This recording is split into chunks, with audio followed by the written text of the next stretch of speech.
Bismillahirrahmanirrahim. Assalamualaikum warahmatullahi wabarakatuh. Innal hamdalillah nahmaduhu wa nasta'inuhu wa nastaghfiruhu wa nastahdihi wa na'udzu billahi min shururi anfusina wa min sayyiati a'malina. May yahdihillahu fala mudilla lahu wa may yudlil fala hadiya lahu. Wa asyhadu an la ilaha illallah wahdahu la syarika lah. Wa asyhadu anna Muhammadan abduhu wa rasuluhu la nabiyya ba'dah. Allahumma salli wa sallim wa barik ala nabiyyina Muhammadin sallallahu alaihi wasallam wa ala alihi wa ashabihi wa man tabi'ahum bi ihsanin ila yaumiddin. Ya.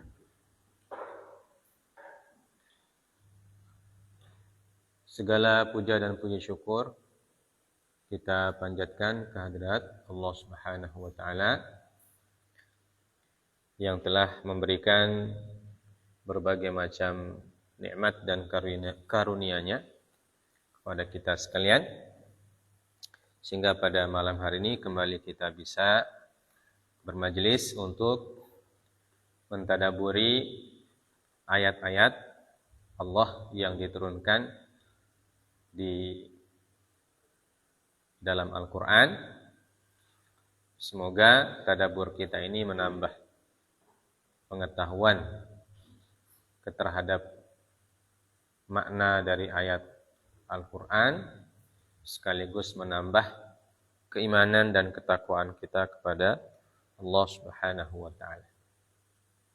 Salawat dan salam tak lupa kita sampaikan kepada baginda Nabi Muhammad sallallahu alaihi wasallam serta para keluarga beliau dan sahabat-sahabat beliau yang setia mendampingi perjuangan beliau dan melanjutkan perjuangan beliau setelah beliau dipanggil oleh Allah Subhanahu wa taala menyebarkan agama Islam ke seluruh penjuru alam, seluruh penjuru dunia, dan mengajarkan Al-Quran kepada generasi selanjutnya sampai terus bersambung kepada generasi kita pada zaman ini. Dan alhamdulillah Al-Quran masih terpelihara dengan baik berkat penjagaan dari Allah Subhanahu wa taala, kemudian usaha yang dilakukan oleh para ulama kita. Kita baca ayat yang ke-52 ya. Ya. Siapa yang baca? Silakan baca.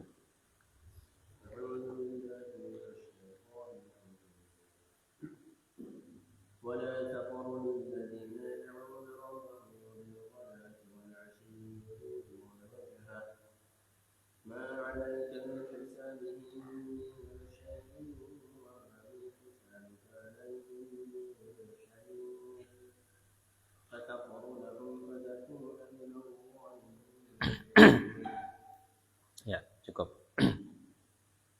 Janganlah engkau mengusir orang-orang yang menyeru Tuhan di pagi hari dan petang hari. Mereka mengharapkan keridhaan-Mu. Engkau tidak memikul tanggung jawab sedikit pun terhadap perbuatan mereka. Dan mereka tidak memikul tanggung jawab sedikit pun terhadap perbuatan yang menyebabkan engkau berhak mengusir mereka, sehingga engkau termasuk orang-orang yang zalim. Baik. Ayat ini jamaah sekalian dimuliakan oleh Allah Subhanahu wa taala. Ya, kembali Allah Azza wa Jalla mengkhitab, bermukhatabah. Mukhatabnya adalah Nabi sallallahu alaihi wasallam. Kalau ayat 51 adalah perintah Allah kepada Nabi, nah, ayat 52 larangan Allah kepada Nabi sallallahu alaihi wasallam secara khusus. Ya. Secara umum maka untuk seluruh kaum muslimin. Ya, karena ayat ini disebutkan di dalam sebab nuzulnya adalah apa sebab nuzulnya? Sebab nuzulnya seperti yang diriwayatkan oleh Ibnu Jarir dan Ibnul Munzir dari Ikrimah. Ya, beliau mengatakan sebab nuzulnya kita baca dulu sebentar. Innal ladzina ja'u ilan nabiy sallallahu alaihi wasallam Utbah bin Rabi'ah wa Syaibah bin Rabi'ah wa Qaradah ibnu Abd wa Amr bin Naufal wal Harith bin Amir bin Naufal wa Mut'im bin Adi bin Al-Khiyar bin Naufal fi asyrafil kufar min Abdi Manaf. Ya. Bahwa orang-orang ini ya, datang kepada Nabi sallallahu alaihi wasallam. Ya.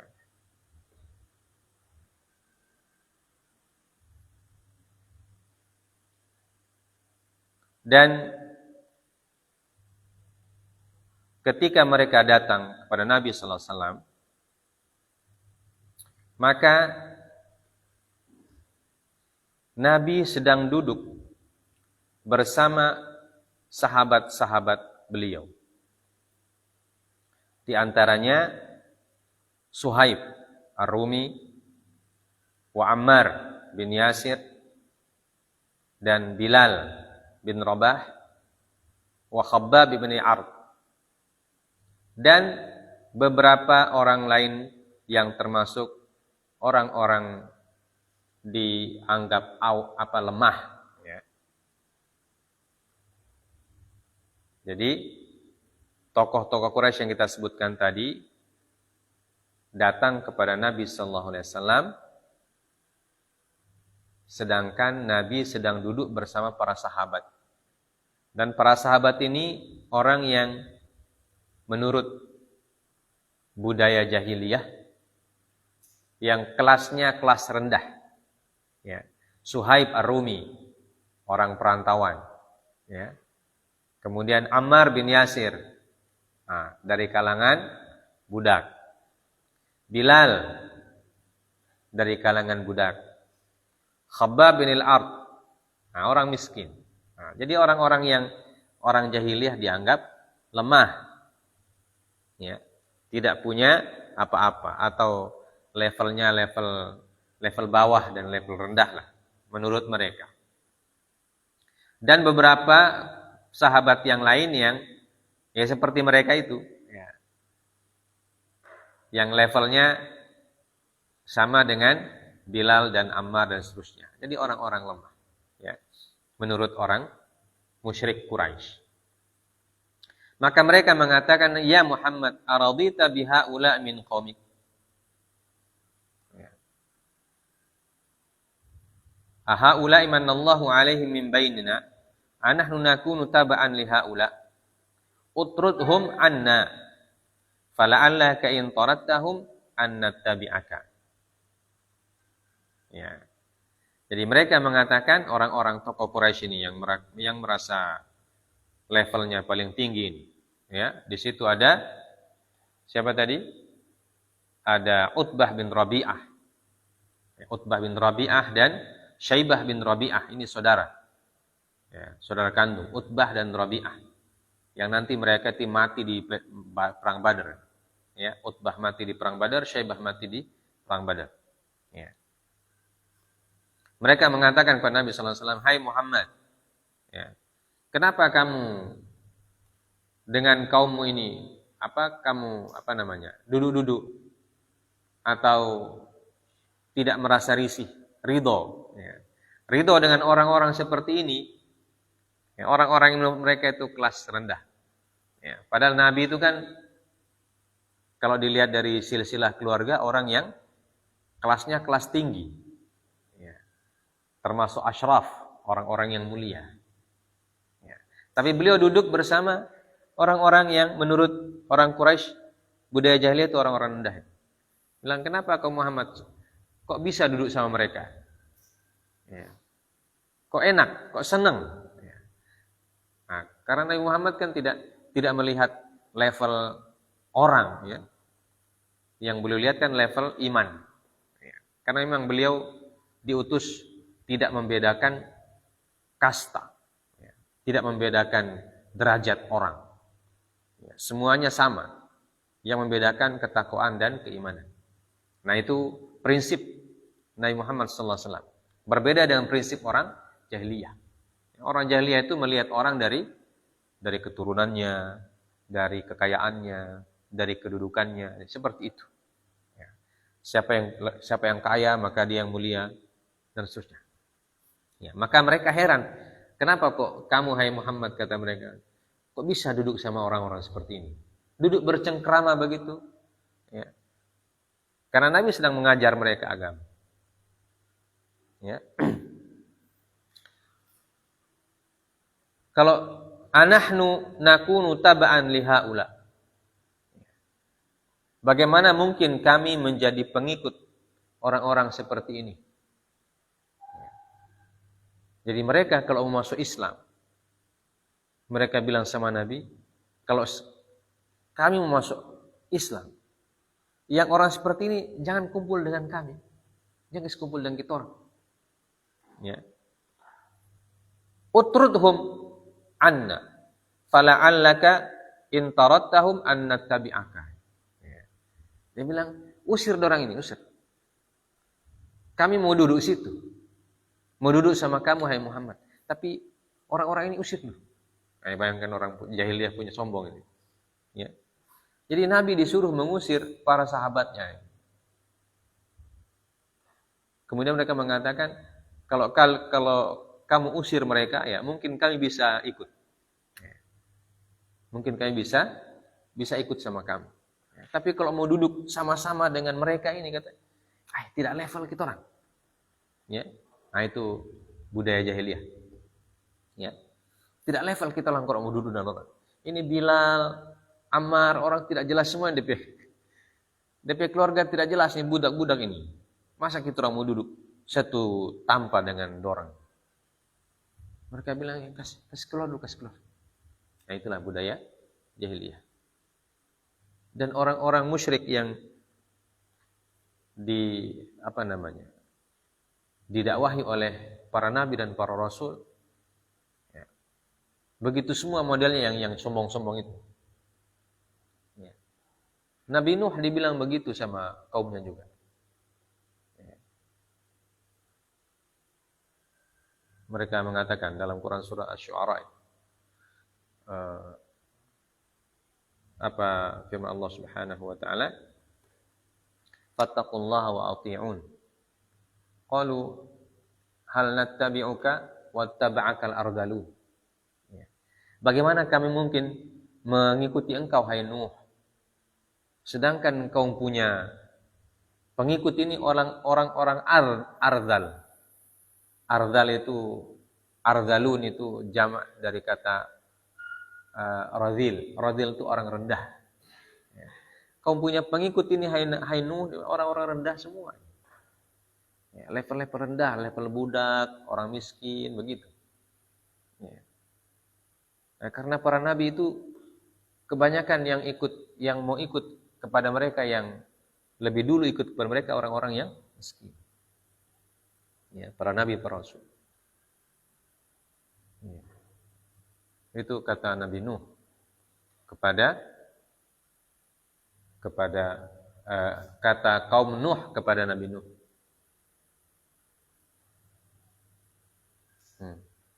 Begitu ya Fir'aun kepada Nabi Musa.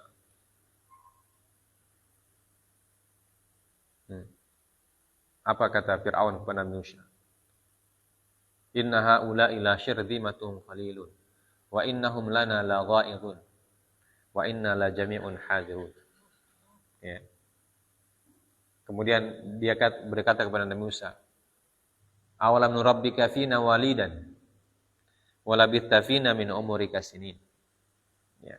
Jadi pokoknya kata-kata pandang enteng begitu.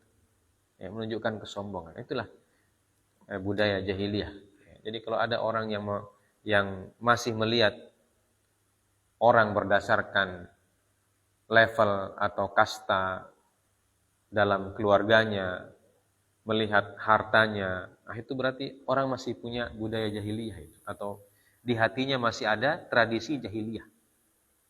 Kalau melihat orang berdasarkan kedudukan, berdasarkan harta, berdasarkan keturunan dan seterusnya, itu masih ada jahiliyah dalam dirinya.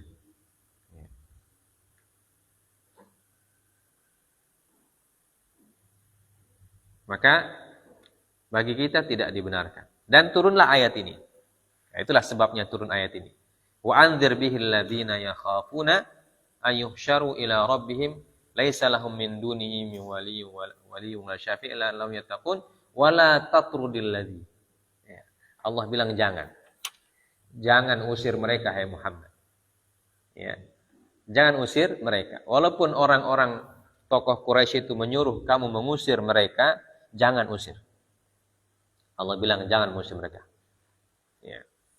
Nah, dari ayat ini Allah mengajarkan kepada Nabi kita sallallahu alaihi wasallam dan juga kepada kaum muslimin dan umat manusia, ya, bahwa kedudukan di sisi Allah Subhanahu wa taala tidak dilihat dari sisi kekayaan.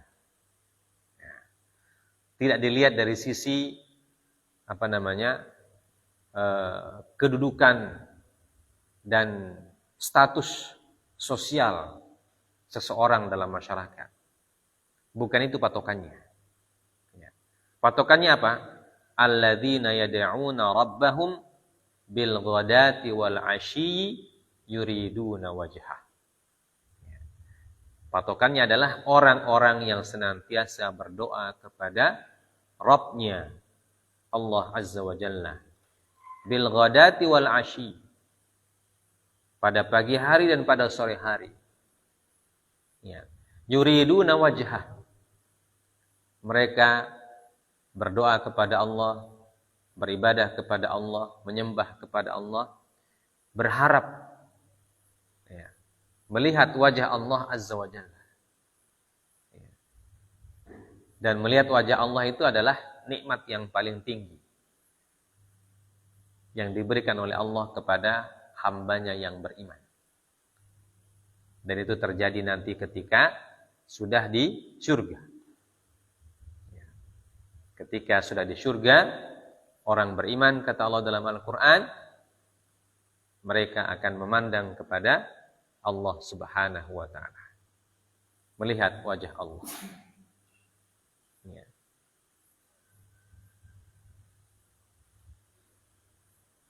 Dan wajah Allah bisa dilihat dengan syarat.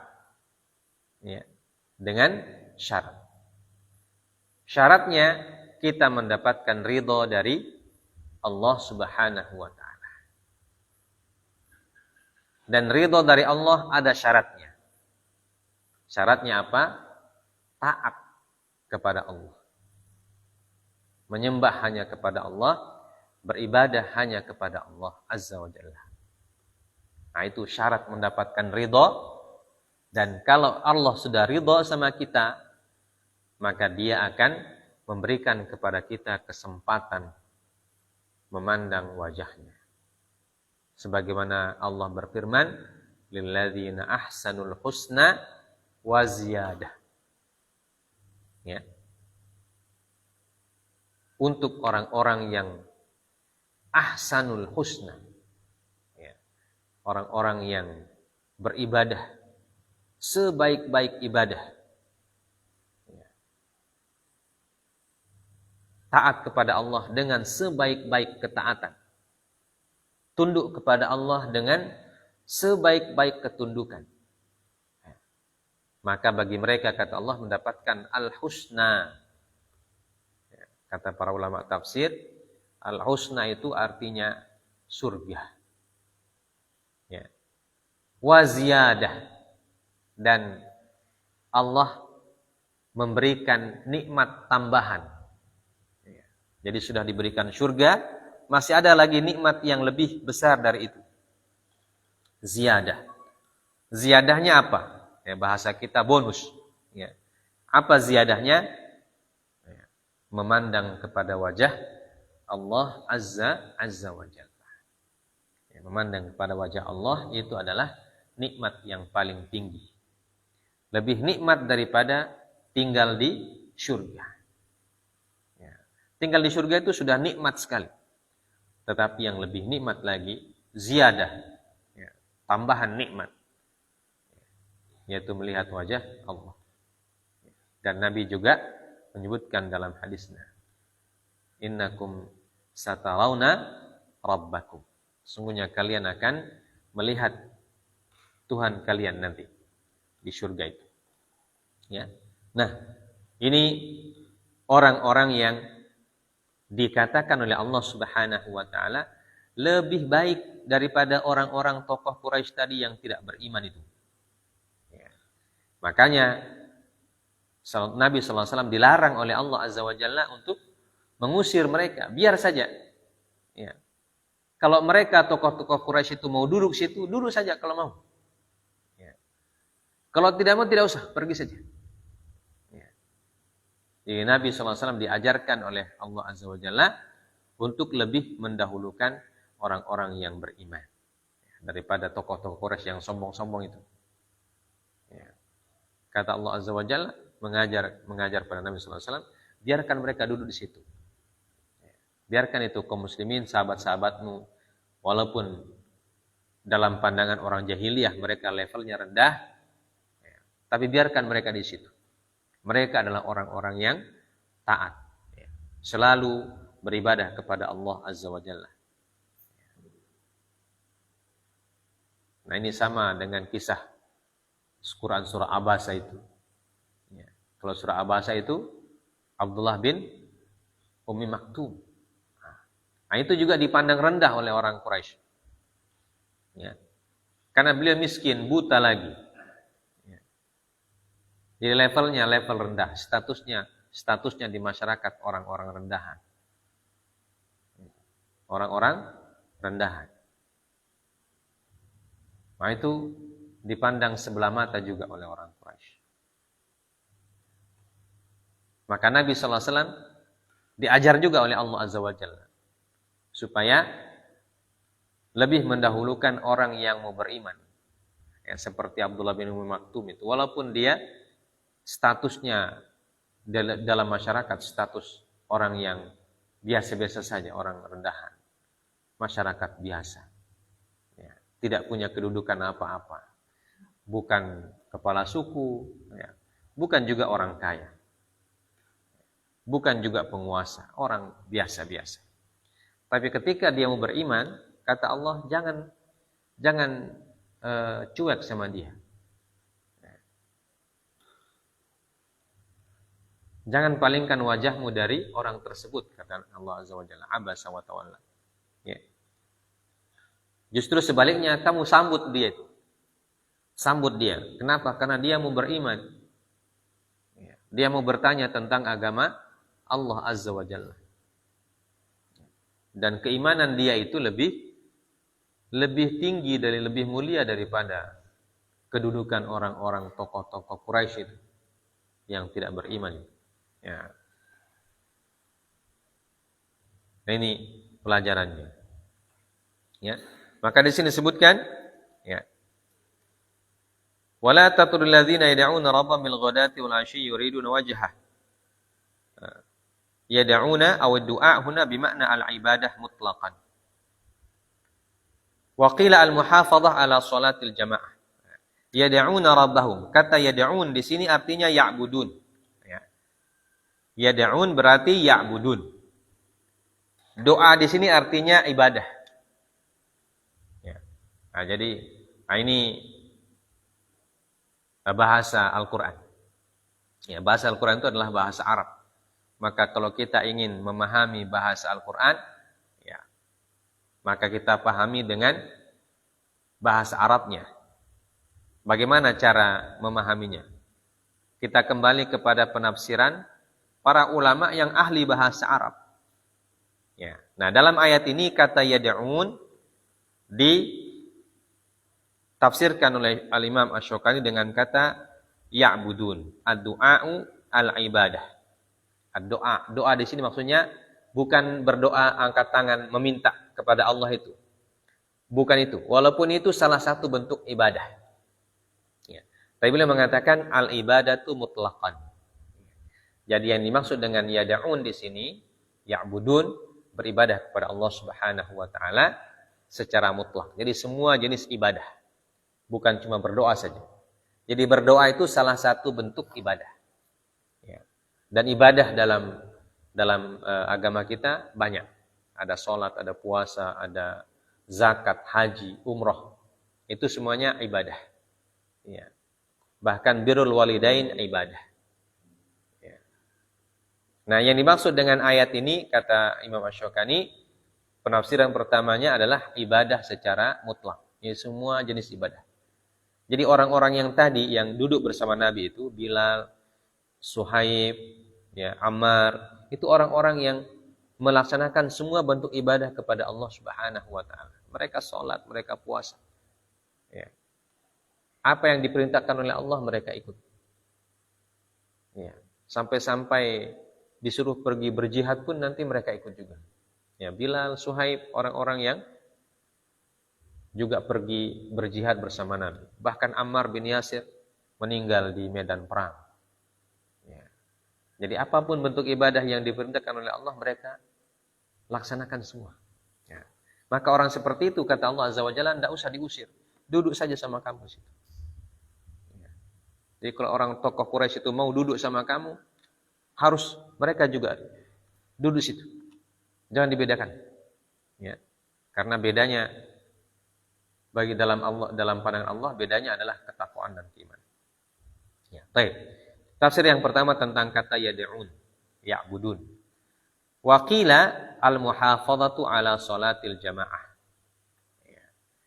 Dan ada yang menafsirkan bahwa yang dimaksud dengan yad'un dalam ayat ini adalah menjaga salat jamaah.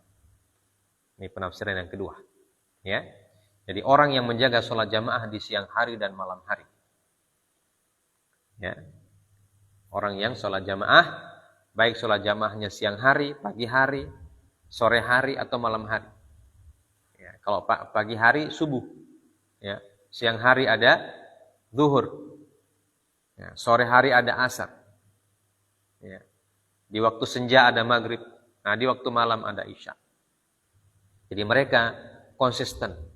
Muhafadzah, ya, rutin menjaga sholat jamaah. Itu disebut dengan orang yang yad'una dalam ayat ini. Nah, kemudian ada juga yang menafsirkannya waqila adzikru wa qiraatil Qur'an. Penafsiran yang lain adalah orang yang yad'un itu adalah orang yang berzikir dan orang yang membaca Al-Qur'an.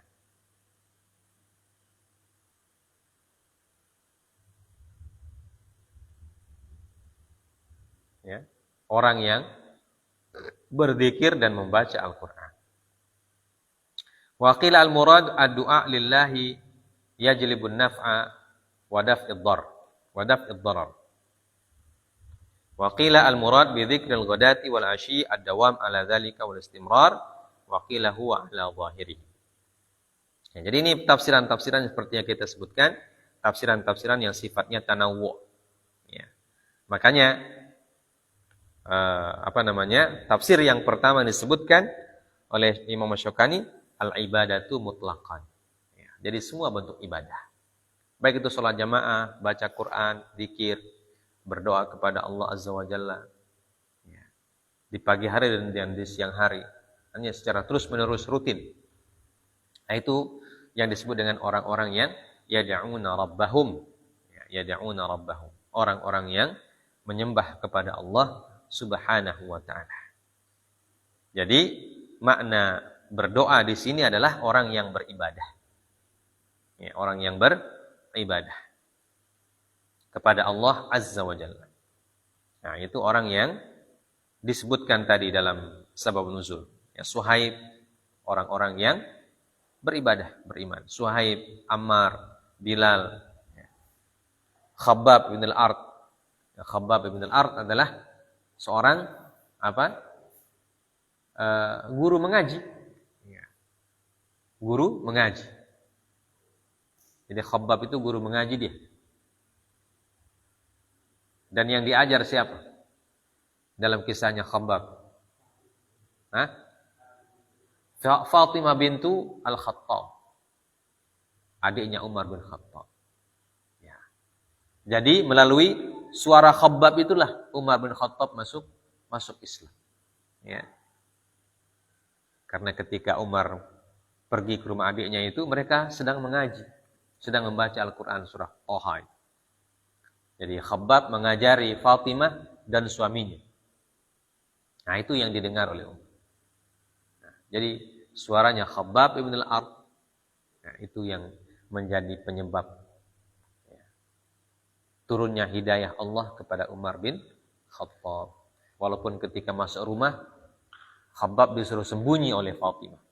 Nah, karena takut nanti dia mau dipukul sama kakaknya itu. Ya. Karena Umar bin Khattab kalau pukul orang, ya tidak tanggung-tanggung dia. Ya. Tenaganya besar. Pendekar. Ya. Kalau dia pukul orang, kalau orang yang kurang-kurang sudah langsung tamat riwayatnya. Ya, maka Khabbab pun sembunyi di kamar, disuruh sembunyi sama Fatimah. Ya. Bahkan Fatimah pun ditempelin sama Umar. Ya. Umar bin Khattab biar DPA dia tempelin. Ya. Dia minta itu mana, apa yang tadi kau baca. Ya. Dia minta mana itu kertas. Lihatkan sama saya, perlihatkan kepada saya. Fatimah bilang, tidak. Saya tidak mau kasih lihat. Kenapa? Oh, kamu najis. Dia bilang, kamu masih najis, masih musyrik, masih najis. Sedangkan ini lembaran suci, firman Tuhanku katanya. Jadi kamu beriman, kata Umar bin Khattab. Kamu beriman. Fatimah bilang, iya, mau apa? Nah, Umar langsung kaget di situ. Kaget dia. Bilang, kenapa CPAD berani melawan? Ya. Apa yang membuat dia berani melawan? Padahal ini Fatimah itu ya, adiknya Umar yang tidak pernah melawan sama dia, tidak berani. Fatimah tidak berani sama Umar bin Khattab. Tapi ketika disinggung dia punya agama, dia bilang, iya, saya beriman. Kenapa? Kau mau apa? Ya. Langsung kaget Umar. Dia tidak sangka itu adiknya bisa melawan begitu. Dia langsung tempelin. Ya. Sampai jatuh anting-antingnya, bayangkan. Satu kali tempelan jatuh anting-anting. Bagaimana itu pukulan itu? Sampai berdarah bibir, picah. Ya. Picah bibirnya. Fatimah. Begitu suaminya mau membela istrinya, dia bagi lagi. Sampai jatuh. Suaminya Fatimah dipukul, jatuh juga. Begitu Fatimah bangun, kelihatan darah sini. Baru sadar Umar bin Khattab. Sampai ada saya sudah tempelin sampai berdarah. Ya. Menyesal dia akhirnya. Akhirnya dia sadar bahwa dia sudah melakukan hal yang keliru. Ya. Kemudian dia duduk. Ya. Dia kasih turun emosinya dulu. Dia duduk tenang. Tapi Fatimah masih seka darahnya begitu. Ya. Karena dipukul Umar ini. Bukan orang biasa yang pukul. Ya. Sementara seka darahnya, Umar sedih. Ya. Dia menyesal pukul adiknya. Ya. Bagaimana adik kandung itu. Ya. Dia duduk kasih tenang. Ketika dia sudah tenang, dia bilang dengan suara yang sudah turun. Kalau tadi datang marah-marah, ya, begitu dia lihat adiknya berdarah, dia duduk tenang, suaranya sudah mulai turun. Bilang, tolong kasih kemari itu kertas tadi apa yang kau baca itu. Saya mau lihat. Bilang, saya tidak mau robek, saya cuma mau lihat. Saya cuma mau baca. Karena apa? Karena dia melihat perubahan adiknya tadi itu. Yang kok bisa melawan sama saya? Apa yang membuat dia berani? Ya. Jadi pertanyaan itu yang dalam hati Umar bin Khattab. Berarti ini orang yang membuat dia berani itu orang yang bukan main-main itu. Artinya ada sesuatu keistimewaan.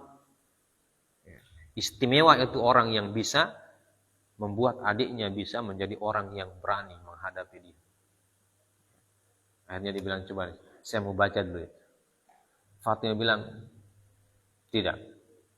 Dia tetap bilang tidak. Bilang bagaimana? Apa syaratnya saya harus, kalau saya mau baca itu apa syaratnya? Bilang kopi mandi dulu. Disuruh mandi. Karena ini bilang, ini lembaran suci ini. Tidak boleh disentuh oleh orang yang najis macam kamu. Mandi dulu. Disuruh mandi dulu. Tapi ketika Umar punya suara sudah mulai turun, Fatimah itu sudah gembira nih. Kayaknya mau berubah ini orang tua ini. Ya. Ini kan DP kakak.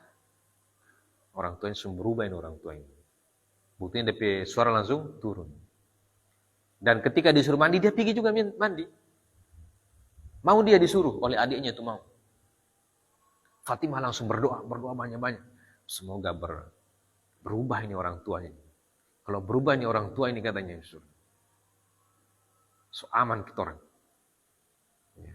Begitu dia selesai mandi, dia kembali ulang.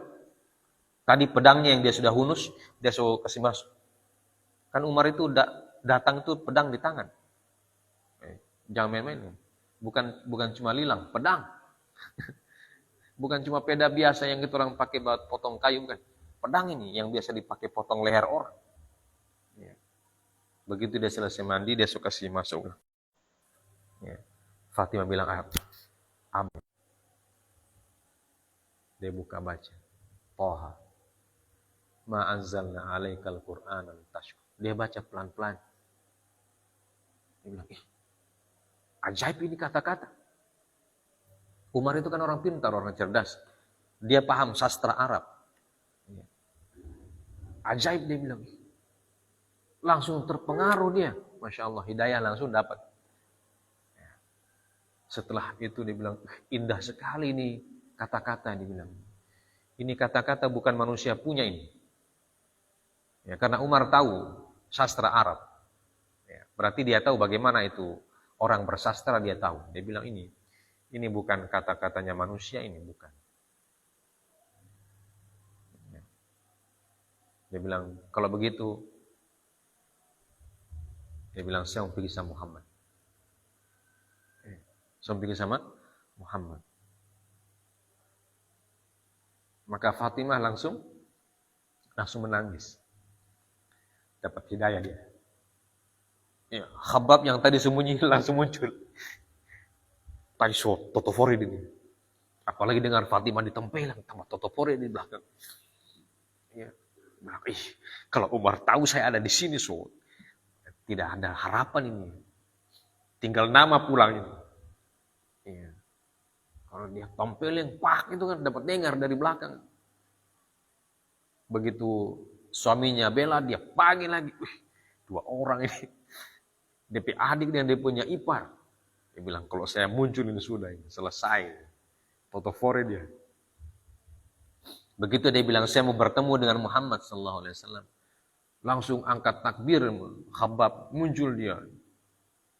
Umar bin Khattab, dia bilang, Masya Allah, saya dengar Nabi berdoa.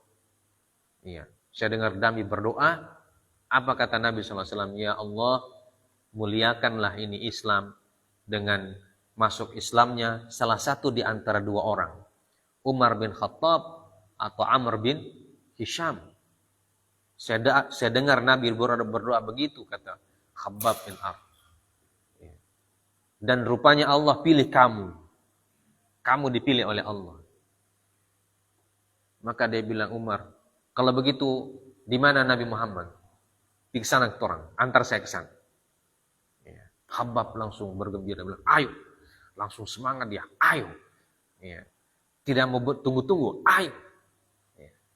Detik itu juga diantar, Masya Allah. Nah itulah Khabbab. Yang tadi duduk-duduk bersama Nabi, dipandang enteng oleh Rabi'ah bin Syaibah, Utbah bin Rabi'ah dan Syaibah bin Rabi'ah dan orang-orang yang sekelasnya. Ya, dia tidak tahu Umar bin Khattab masuk Islam gara-gara Khabbab, ya, radhiyallahu taala anhum ajma'in.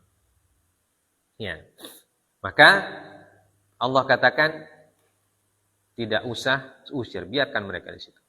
Ma 'alaika min hisabihim min syai' wa ma min hisabika 'alaihim min syai'. Fatatrudahu faqad fatakuna minadh dhalimin. Ma 'alaika min hisabihim min syai'.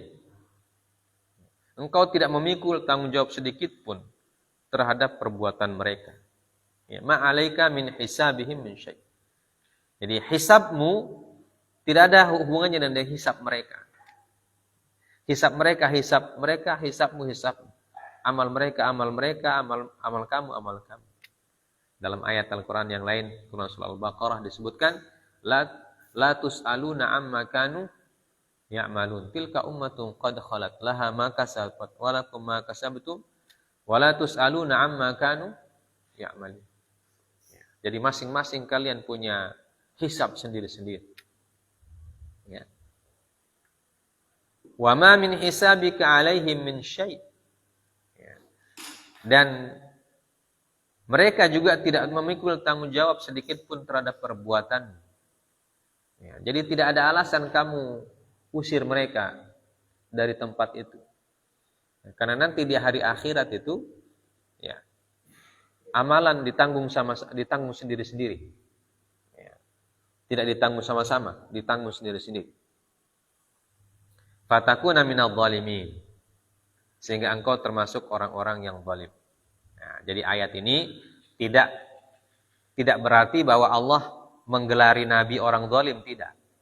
Nah, ini hati-hati kita menafsirkan atau mentadabburinya. Fatakuna minadh dhalimin tidak berarti nabi itu orang zalim. Ya, tidak. Tapi apa maksudnya? Jangan sampai. Nah, jangan sampai. Jangan sampai kamu menjadi orang yang zalim. Ya, tentu sangat jauh kezaliman dengan Nabi. Nabi tidak akan bertindak zalim. Ya. Makanya sebelum Nabi jatuh kepada kezaliman, Allah tuntun sama beliau. Nah, itulah yang disebut dengan al-maksum. Ya. Itu yang disebut dengan maksum. Jadi maksum itu artinya Nabi itu terhindarkan dari segala bentuk dosa. Terhindar dia. Kenapa? Karena dihindarkan oleh Allah. Ya. Jadi fatakuna minadh dhalimin artinya agar kamu tidak menjadi orang yang zalim. Ya. Bagaimana supaya tidak menjadi orang zalim? Itu tadi. Lihat orang berdasarkan iman dan takwanya. Jangan melihat berdasarkan status sosialnya. Ya. Sebagaimana Allah mengatakan dalam ayat yang lain, Inna akramakum indallahi atqakum. Sungguhnya orang yang paling mulia di sisi Allah adalah orang yang paling bertakwa. Ya. Yaitu caranya memandang orang. Berarti kalau tidak memandang seperti itu, ya, seperti cara yang diajarkan oleh Allah, maka itu bisa menjadi zalim orang. Ya, bisa menjadi zalim. Ya, makanya Nabi di sini diajari oleh Allah Azza wa Jalla. Bagaimana cara memandang orang? Ya, pandang berdasarkan ibadahnya. Kalau dia orang beribadah kepada Allah pagi, siang, dan malam, ya, rajin sholat jamaah, maka muliakan dia. Ya, muliakan. Walaupun dia statusnya orang biasa-biasa. Ya. Orang miskin, ya, tidak punya apa-apa. Tapi dia rajin beribadah kepada Allah, maka itu orang mulia di sisi Allah Subhanahu wa Ta'ala. Karena itulah Nabi SAW memuliakan para sahabat beliau, walaupun di antara para sahabat itu ada orang yang budak, ya seperti Bilal. Ya, Bilal kan dimuliakan oleh Nabi SAW. Ya. diberikan tugas yang mulia, memanggil orang sholat. Ya, memanggil orang sholat, ibadah yang paling utama. Itu diberikan haknya oleh Nabi sallallahu alaihi wasallam kepada Bilal. Ya. Dan dia tidak mencari siapa orang yang paling tinggi statusnya, saya mau suruh jadi muadzin, tidak. Beliau mencari orang yang bertakwa kepada Allah. Begitu juga diberikan tugas-tugas oleh Nabi kepada orang-orang yang biasa-biasa. Abdullah bin Umi Maktum pernah diangkat menjadi PLT, pelaksana tugas pemerintah ketika Rasulullah SAW pergi keluar. Dan banyak lagi sahabat-sahabat yang statusnya orang biasa, tapi oleh Allah dan Rasulnya dimuliakan karena ketakwaan dan keimanannya. Nah, maka itulah cara pandang kita terhadap orang yang diajarkan oleh ayat-ayat Al-Quran. Nah, kalau kita memandang orang dengan cara yang berbeda dengan tuntunan Allah dan Rasulnya, maka bisa jadi kita akan jatuh ke dalam kezaliman. Dan itulah yang terjadi. Orang kalau sudah melihat berdasarkan status, dia akan pandang enteng orang lain. Saya teman orang-orang elit semua katanya. Begitu ada orang miskin berteman sama dia, siapa kamu? Jangan dekat-dekat sini. Saya tidak berteman dengan orang-orang yang macam kamu. Saya orang-orang elit. Anak menteri, anak gubernur, siapa teman? Macam kamu, tidak level katanya. Itu sudah zalim dia, sudah sombong dia kepada manusia. Nah, itu tidak boleh. Jadi kita memandang orang berdasarkan ketakwaannya. Keturunan juga demikian. Keturunan juga tidak menjamin. Saya ini keturunan raja saya. Keturunan ulama saya. Tidak. Kalau keturunan ulama baru tidak sholat, tetap saya tidak ada harganya di mata Allah. Justru kalau keturunan ulama kemudian tidak sholat, berarti dia tidak menjaga keturunannya. Dia tidak menjaga kehormatan nenek moyangnya. Bahkan dia jatuhkan. Makanya kalau keturunannya para ulama itu tanggung jawabnya besar. Dia harus taat kepada Allah. Mau tidak mau harus taat.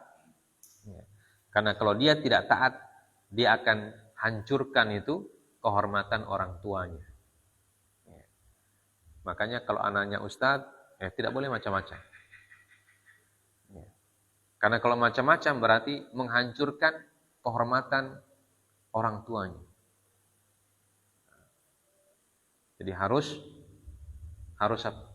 taat. Harus taat. Kalau bukan anak ustadz ya harus taat juga. Jangan, saya bukan anak ustadz, saya boleh tidak taat. Taat itu tidak melihat keturunan. Taat ya taat. Jadi keturunan tidak bisa menjadi patokan. Mau keturunan raja, darah biru, darah segar, darah merah, apa semua. Taat kepada Allah itu yang menjadi orang mulia, menjadikan orang mulia. Tapi kalau tidak taat, walaupun anaknya Nabi, tidak taat kepada Allah Azza wa Jalla, dicampakkan oleh Allah. Tidak ada harganya. Seperti anaknya Nabi Nuh yang kita sebutkan dalam Al-Quran. Bahkan disebutkan oleh Allah kepada Nabi Nuh, innahu laisa min ahli. Bukan keluargamu itu. Jadi ketika Nabi Nuh meminta kepada Allah untuk menyelamatkan anaknya yang durhaka itu, Allah bilang tidak usah pikir. Tidak usah pikir sama dia. Bukan keluargamu dia. Innahu laisa min ahlik, innahu amalun ghairu salih. Tak usah pedulikan.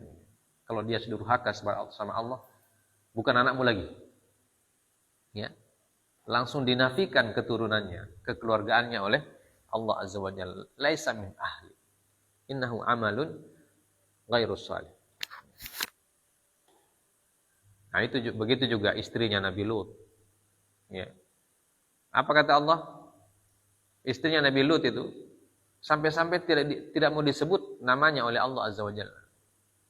Apa kata Allah kepada istri Nabi Lut? Illa ajuz. Illa ajuzan fil ghabirin. Allah tidak mau sebut namanya. Illa ajuzan fil ghabirin. Jadi semua keluarganya Lut selamat kecuali si ajuz itu. Apa artinya ajuz? Ya. Orang tua yang sudah lemah. Ya. Perempuan yang sudah lemah. Ajuz. Ajuz dikatakan ajaz. Ajaz itu artinya lemah. Orang tua yang sudah lemah. Perempuan sudah sepuh, sudah berumur. Artinya sudah berumur seharusnya dia bertakwa kepada Allah, tapi dia tidak bertakwa. Orang tua macam apa ini? Ajuz fil ghabirin kata Allah. Jadi, Masya Allah. Makanya dalam ayat itu Allah mengatakan apa? Daraballahu mathalan ladzina kafaru imra'ata Nuhin wa imra'ata Lut. Kanata tahta 'abdaini min ibadina. Ya. Kanata tahta 'abdaini min ibadina fakhanatahuma. Falam yughniya anhu. Permisalan orang kafir. Contohnya apa kata Allah? Istrinya Nuh dan istrinya Lut. Mereka itu sebenarnya berada di bawah naungan orang-orang soleh. Ya. Apa? Imra'atu Nuh wa imra'atul kanata tahta 'abdaini min ibadina salihaini. Ya. Suami mereka itu hamba-hamba kami yang soleh, tapi mereka mengkhianati suaminya. Fakhanatahuma. Ya, mereka hianati suaminya. Istri Nabi Nuh mengkhianati Nabi Nuh. Istri Nabi Lut mengkhianati Nabi Lut. Ya. Falam yughniya anhuma. Maka status mereka sebagai istri Nabi itu tidak menolong sama sekali. Ya. Jadi kalau cuma sekedar status itu tidak menolong. Yang menolong kesalehan dan ketakwaan kita kepada Allah Subhanahu wa taala. Maka intinya jemaah sekalian dimuliakan oleh Allah Azza wa Jalla, dalam ayat ini Allah Subhanahu wa taala mengajari kita orang-orang beriman melalui perantaraan lisan Rasulnya yang disampaikan kepada kita sekalian bahwa seorang itu dipandang mulia oleh Allah Subhanahu wa taala kalau orang tersebut senantiasa beribadah kepada Allah, baik di siang hari ataupun di malam hari. Kemudian pelajaran yang kedua bahwa masing-masing orang akan mempertanggungjawabkan perbuatannya sendiri-sendiri. Ya. Tidak ada pertanggungjawaban itu dipikul sama-sama. Ya. Jadi sendiri-sendiri. Ya. Tidak ada anak ustadz, tidak ada anak ulama, tidak ada anak raja. Pokoknya sendiri-sendiri. Tanggung jawab sendiri-sendiri. Biar bapakmu raja dari segala raja, menguasai timur dan barat dunia, kamu tidak bisa menolong dirimu dari murka Allah. Ya. Kalau kamu mengandalkan bapakmu. Ya.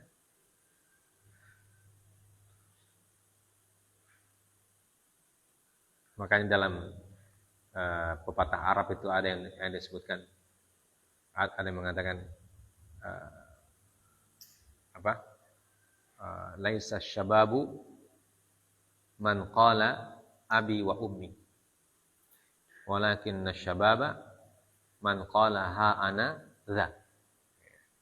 Seorang pemuda itu bukanlah seorang yang mengandalkan ayah dan ibunya.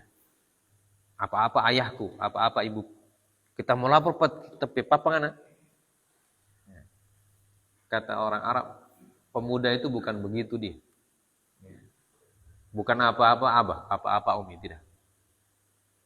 Akan tetapi seorang pemuda yang baik itu adalah dia mengatakan, inilah saya. Ya. Jadi saya mengandalkan saya punya amalan, mengandalkan saya punya ibadah.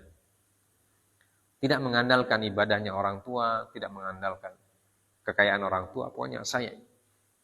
Jadi seorang pemuda yang cerdas, yang baik, adalah pemuda yang mengandalkan kemampuan dirinya sendiri. Ya. Makanya dia tidak bersantai-santai.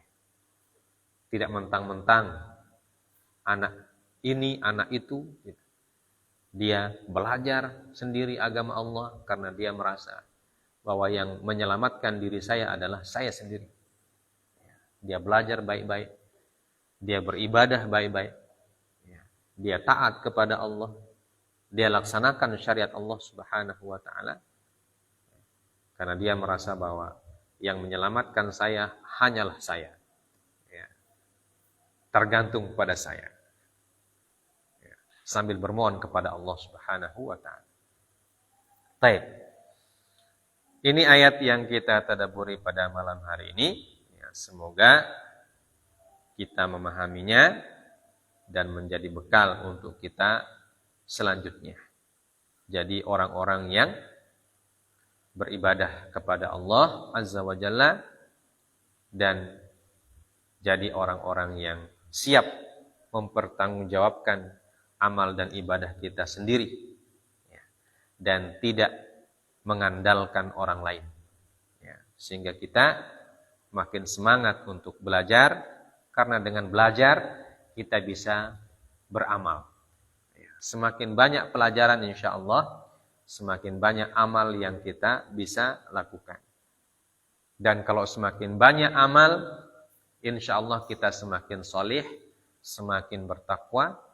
Dan kalau semakin soleh, semakin bertakwa, maka Allah akan semakin mencintai kita. Ya. Tidak memandang kita ini orang mana, anak siapa tidak. Ya.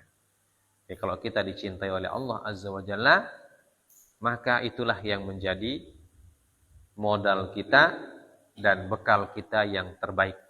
Ya. Sebagaimana Allah mengatakan, fa inna khairaz zadi at-taqwa. Sebaik-baik bekal adalah ketakwaan.